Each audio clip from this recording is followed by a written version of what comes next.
नमस्कार दोस्तों। तो दोस्तों कैसे हैं आप सब। तो दोस्तों आप सबकी तैयारी कैसी चल रही है। दोस्तों आप लोग एनवीएस के टीचिंग पोस्ट के लिए अप्लाई ऑलरेडी कर चुके होंगे, है ना। और एनवीएस के तरफ से आपका जो है ऑफिशियल सिलेबस भी दिया जा चुका है। तो अब आप लोग सिलेबस के अकॉर्डिंग अच्छा से तैयारी करें। जो भी आप जिस भी सब्जेक्ट के लिए अप्लाई किए हैं पोस्ट के लिए, है ना, टीचर के लिए आप लोग अप्लाई किए हैं, उस हिसाब से आप लोग अच्छा से तैयारी करते रहिए। तो हम आपको जो हेल्प करेंगे, प्रैक्टिस करवाएंगे, वो स्पेशली हिंदी और इंग्लिश में, ओके। और आपको करेंट अफेयर्स का क्वेश्चन अच्छा जो है करेंट अफेयर्स और आपका जो सिलेबस में दिया है एजुकेशन से रिलेटेड करेंट अफेयर्स के क्वेश्चन ज़्यादा पूछे जाएंगे। तो कोशिश करेंगे कि आपको ज़्यादा से ज़्यादा करेंट अफेयर्स का क्वेश्चन करवाएं जो एजुकेशन से रिलेटेड, ओके। तो दोस्तों यदि आप लोग चाहते हैं कि हिंदी का प्रैक्टिस करें, इंग्लिश का प्रैक्टिस करें और करेंट अफेयर्स का एक अच्छा क्वेश्चन पढ़ें, तो आप लोग चैनल को जरूर सब्सक्राइब कर लें और आप कंटिन्यू बने रहें। कोशिश करेंगे कि आपको ये एग्ज़ाम तक अच्छा सा प्रैक्टिस करवा दें जो आपको एग्जाम में 100% हेल्प करे, ओके। दोस्तों आज हम लोग बात करेंगे कि एनवीएस में हिंदी का क्वेश्चन किस तरह से आता है, ओके। और आप लोगों को पिछला वीडियो भी दिखाए थे एक, जिसमें आपको हिंदी का क्वेश्चन प्रीवियस ईयर का दिखाए थे, और आज भी आपको दिखाएंगे प्रीवियस ईयर का ही पेपर। तो आप लोग अच्छा से देखें, वीडियो को लास्ट तक देखें, एक आपको आइडिया आएगा कि किस तरह के क्वेश्चन आते हैं, ओके। हाँ, और आपको सिलेबस के अकॉर्डिंग जो हिंदी का सिलेबस दिया हुआ है उसके अकॉर्डिंग आपको कॉन्सेप्ट भी देंगे और अच्छा से प्रैक्टिस भी करवाएंगे, एकदम जो है ज़बरदस्त प्रैक्टिस करवाएंगे जो आपको एग्ज़ाम में बहुत ज़्यादा हेल्प हो। ये वीडियो स्टार्ट करते हैं और देखते हैं कि एनवीएस में हिंदी के क्वेश्चन किस तरह के आते हैं। तो चलिए वीडियो शुरू करते हैं। तो दोस्तों आपको हिंदी का 10 क्वेश्चन दिखा रहे हैं जो कि प्रीवियस ईयर का क्वेश्चन है, ओके। तो आइए आपको जल्दी से दिखा देते हैं। ये आपका पहला क्वेश्चन है। इसमें जैसा कि आप लोग देख रहे हैं कि ये जो है मुहावरा का क्वेश्चन है ना। तो आपको इस टाइप का एक सेंटेंस जो है दे देता है, जैसे कि जिया ने अकरम की पोल खोल कर बड़ी सभा में उसे ये डैश कर दिया। क्या कर दिया मतलब ना, आप जैसे किसी का पोल खोलते हैं तो वो जैसे पानी पानी हो जाता है, बेइज्जत मतलब ये एक तरह से हो जाता है ना। वो अंदर से आदमी क्या, आप जैसे किसी का पोल खोलिएगा तो वो क्या हो जाएगा, पानी का बतासा होगा नहीं ना, उसका जो पेट मतलब हल्का हो जाएगा, है ना, उसका जो है पजामे से बाहर आ जाएगा वो, नहीं ना। मतलब जो एकदम होगा एग्जैक्ट, जो इसमें फिट जो है बैठेगा, वो आपका क्या है, पानी पानी कर दिया, है ना। तो इस टाइप का आपका मुहावरा से भी देता है और आपका जो है डायरेक्ट सेंटेंस भी लिखता है और आपको ये बोलेगा कि इसका अर्थ क्या है। और इस तरह से भी आपका जैसे सेंटेंस करके और एक खाली स्थान दे दिया, आपको बोलेगा कि इसमें भरिए कि इसमें क्या होगा। तो दोस्तों आप लोगों ने देख लिया कि मुहावरा का क्वेश्चन किस तरह से आ रहा है। अब देखिए अगला, आपका अगला क्या है। तो अगला दोस्तों आप लोग जैसा कि देख रहे हैं ये आपका अलंकार से है ना। ये आपका अलंकार से क्वेश्चन है। तो आप लोग थोड़ा मतलब अलंकार भी पढ़ लीजिएगा, लेकिन इस बार का जो सिलेबस दिया है हिंदी का, उसमें आपका अलंकार नहीं है ना। अब उसमें तो अलंकार लिखा नहीं है, तो चांस ये है कि अलंकार का क्वेश्चन ना दे, लेकिन आप लोग थोड़ा सा अलंकार भी देख लीजिएगा और आपको हम अलंकार के क्वेश्चन पे भी प्रैक्टिस करवा देंगे और समझाने का भी प्रयास करेंगे, है ना। तो इस टाइप का आपका एक जो है दोहा दे देगा और उसमें फिर पूछिएगा कि इसमें कौन सा अलंकार है। तो आपको सबसे पहले तो अलंकार पढ़ना पड़ेगा कि ये उपमा अलंकार क्या है, उत्प्रेक्षा क्या है, अतिशोक्ति क्या है ना। तो ये सब अलंकार पे थोड़ा ध्यान दे दीजिएगा तो समझ में आ जाएगा थोड़ा सेंटेंस पढ़ के कि ये अलंकार कौन सा हो सकता है, ओके। तो आप लोगों को थोड़ा सा अलंकार पे भी ध्यान देना होगा, है ना। जैसे अतिशोक्ति अलंकार की बात हो रही है तो आपको जब अलंकार बनाएंगे तो आपको अच्छा से समझा देंगे कि अतिशोक्ति अलंकार में क्या क्या होता है, क्या क्या नहीं होता है ना। तो आप लोग देख रहे हैं कि अलंकार के भी क्वेश्चन आते हैं। अब आइए अब देखें अगला। अगला आपका क्या है कि निम्न में से कली का अर्थ नहीं है ना। तो इसमें जो आपका दिया है दोस्तों कि इसका आंसर दिया है पुष्प का आरंभिक रूप। तो अब आप लोग बोलिएगा कि कली का अर्थ तो होता ही है पुष्प का आरंभिक रूप, तो इसमें बोल रहा है कि नहीं है। तो ये सच में नहीं है, ये कली नहीं होता है। कली कौन सा होता है, वो ये है ना। तो हिंदी में तो यही आपका होता है हर्षी और हर्षु, हर्षी दुर्घु, है ना।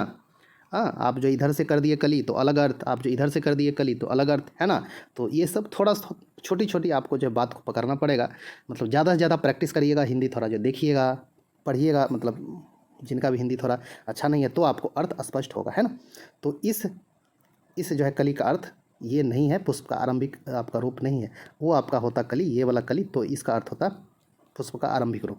तो इस जो कली का अर्थ क्या है, 4 युगों में चौथा युग, दुख कलह, इसका अर्थ है, ओके। हाँ आइए और अब देखें अगला। अगला आपका क्या है कि निम्न में से कठोर का प्राय क्या है ना। इसमें से आपको बताना है कि कठोर का प्राय क्या है ना। मतलब जैसे पर्यायवाची शब्द इसका तो पुरुष, तो इस तरह के मतलब आएंगे कि आप जैसे नहीं भी कभी देखे होंगे क्वेश्चन, लेकिन थोड़ा सा आप लोग ये ऑप्शन पे ध्यान देंगे तो छांट सकते हैं। ओके, अब आइए अब देखें अगला, ये आपका है तत्सम तद्भव से है, तो आपको ये सब भी पढ़ना पड़ेगा, तद्भव तत्सम देशज विदेशज क्या सब होता है ना, तो आपको इसमें से छांटना होगा। तो आपको तो सबसे पहले समझना पड़ेगा कि तद्भव क्या होता है, तत्सम क्या होता है, कौन सा शब्द आपका तत्सम होता है, तद्भव होता है, देशज होता है, विदेशज होता है ना।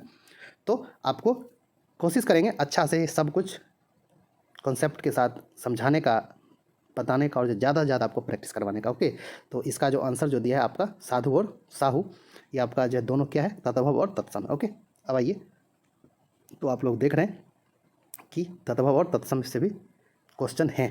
अब आइए, अब आपका क्या है, ये क्वेश्चन क्या कह रहा है कि साधारण नियम के विरुद्ध बात है ना, वाक्यांश के लिए एक शब्द क्या होगा। मतलब जैसे एक आपको सेंटेंस देगा और इसका एक है ना, मतलब जैसे आप इसको ये कह सकते हैं कि अनेक शब्दों के लिए एक शब्द है ना।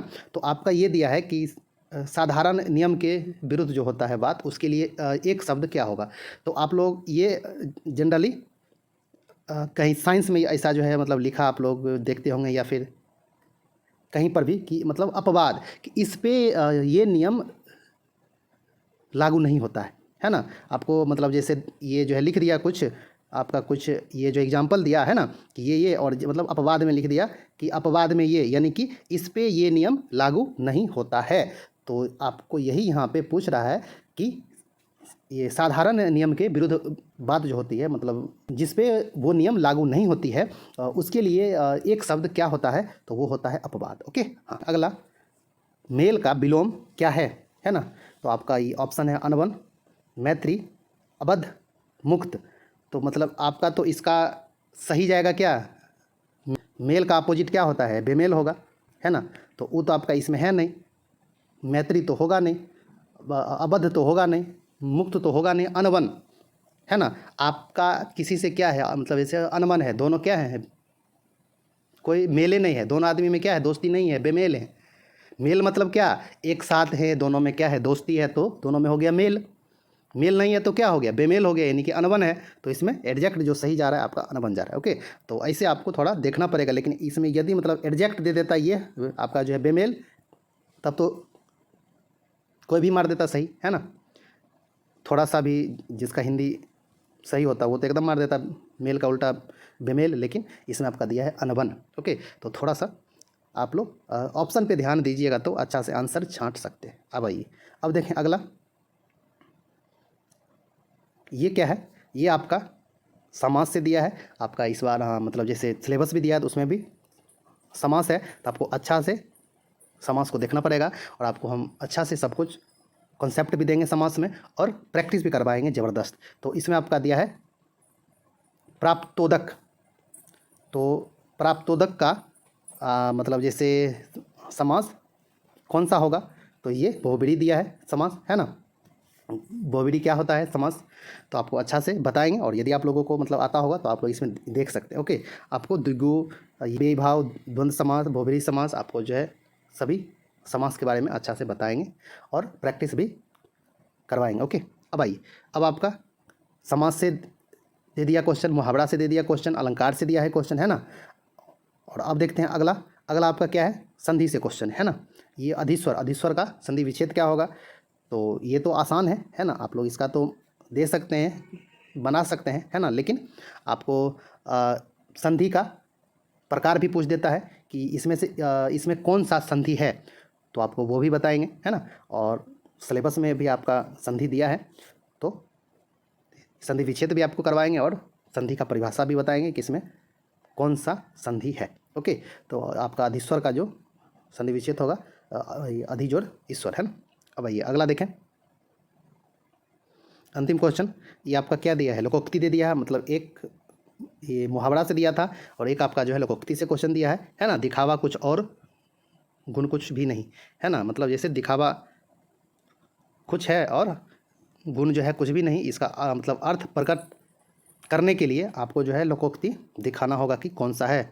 मतलब ढोल के अंदर पोल, मतलब ये दिखावा तो करता है लेकिन गुण कुछ भी नहीं है ना। तो ठीक है, तो आपको इस तरह से लोकोक्ति, मुहावरा, अलंकार, समास, संधि ये सब अच्छा से देखना होगा। तो दोस्तों ये आपका 10 क्वेश्चन था और ये इसी तरह के क्वेश्चन आपके एनवीएस में आते हैं और ये एनवीएस का ही क्वेश्चन है। तो आपको कोशिश करेंगे कि एक एक आपका जो भी दिया है सिलेबस में टॉपिक दिया है, एक एक जो है टॉपिक वाइज चलें और आपको कॉन्सेप्ट के साथ साथ प्रैक्टिस करवाएंगे।